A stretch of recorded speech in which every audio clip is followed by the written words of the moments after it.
There probably isn't a much more confusing topic or word in the Bible than Trinity. Our God is one God in three distinct persons. We don't worship three gods and one God, and we don't worship one person and three people or persons. We worship one God, the God of Israel, the God of the Old and New Testament, in three persons, the Father, the Son, and the Holy Spirit. Now, one of the things I'd like to do over the course of a few different videos is look at where we see the Trinity in Scripture.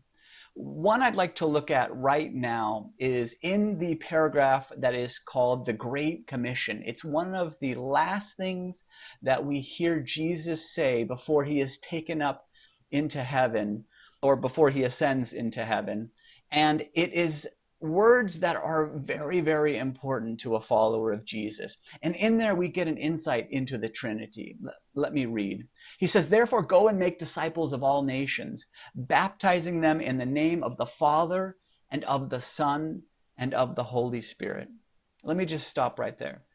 Jesus says right there that it is name. It's not in the names of, it's in the name of the Holy God.